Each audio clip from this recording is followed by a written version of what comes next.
सनातन धर्म को मानने वाले सभी भक्तजनों को मेरा नमस्कार। आइए जानते हैं एक ऐसी पौराणिक कथा के बारे में जिसका संबंध है यम के लिए दीपक जलाने से। एक समय की बात है, एक हिम नामक राजा हुए और उनके यहाँ एक पुत्र हुआ। उसका नाम था सुकुमार। राजा हिम ने अपने राजपुरोहित से राजकुमार की जन्म कुंडली बनवाई। कुंडली बनाकर राजपुरोहित कुछ चिंतित दिखाई दिए। राजा हिम ने राजपुरोहित से इस चिंता का कारण पूछा और कहा, राजपुरोहित जी, राजकुमार की कुंडली में कोई दोष तो नहीं? तब राजपुरोहित ने कहा कि आप एक बार और किसी प्रसिद्ध ज्योतिषी से अपने राजकुमार की कुंडली बनवाएं। हो सकता है मुझसे कोई त्रुटि हो रही हो। परंतु राजा हिम बोले, हमें आप पर पूर्ण विश्वास है, निश्चिंत होकर आप सही बात बताएं।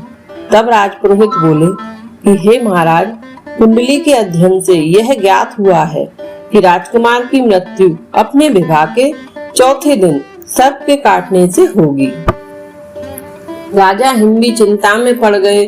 फिर भी उन्होंने राजपुरोहित के कहे अनुसार राज्य के 3-4 प्रसिद्ध ज्योतिषविदों से राजकुमार की कुंडली बनवाई, परंतु सभी के भविष्य फल का कथन वही था। तब राजा ने कहा, इस बात का पता राजकुमार सुकुमार को नहीं लगना चाहिए। और फिर समय निकलता गया और राजकुमार बड़ा हो गया। उसके विवाह प्रस्ताव भी आने लगे, परंतु राजा उस कुंडली की भविष्यवाणी को याद करते हुए राजकुमार के विवाह प्रस्तावों को स्वीकृति नहीं दे पा रहे थे। यह सारी बातें समझकर महारानी ने राजा हिम से कहा कि महाराज, हमें पुत्र की शादी कर देनी चाहिए। 4 दिन तक हम सुरक्षा व्यवस्था इस प्रकार रखेंगे कि सर्प अंदर आ ही ना सके, और अगर आए तो उसे मारा जा सके। यह प्रस्ताव राजा मान गए और राजकुमार सुकुमार की शादी राजकुमारी नैना से कर दी गई।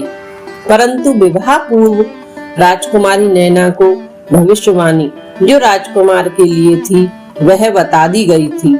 अब नैना ने अपने पति के प्राण बचाने हेतु एक योजना बनाई और अपने कक्ष के जिस रास्ते पर भी होकर सर्प के आने की संभावना थी, उस जगह पर सोने चांदी के सिक्के और हीरे जवाहरात बिछा दिए गए। पूरे महल को रोशनी से सजा दिया ताकि सर्प को आसानी से देखा जा सके, और राजकुमार को सोने ही नहीं दिया और राजकुमारी भी चौकस हो गई। जब मृत्यु का समय निकट आया तो यम देवता सर्प रूप में पृथ्वी पर आकर राजकुमार के कक्ष में अंदर आने लगे, तो रास्ते में सोने चांदी के सिक्कों के ऊपर से जाने में शोर होने लगा, जिससे राजकुमारी नैना और सचेत हो गई और अपने हाथ में तलवार पकड़ ली। राजकुमार को डसने का मौका न देखकर सर्प ने एक जगह ही बैठकर इंतजार करना उचित समझा, क्योंकि वो अगर चलते तो सिक्कों की आवाज से उनके आने का पता चल जाता, और राजकुमारी तो अपने हाथ में तलवार लेकर बैठे थे। इस प्रकार इंतजार में ही सुबह हो गई। अब राजकुमार की मृत्यु का समय जा चुका था। यमदेव अब राजकुमार के प्राण नहीं ले सकते थे। इस प्रकार नैना ने अपने पति के प्राणों की रक्षा की। माना जाता है कि यम का दिया इसलिए निकाला जाता है कि यम उनके परिवार को कोई नुकसान न पहुंचा सके।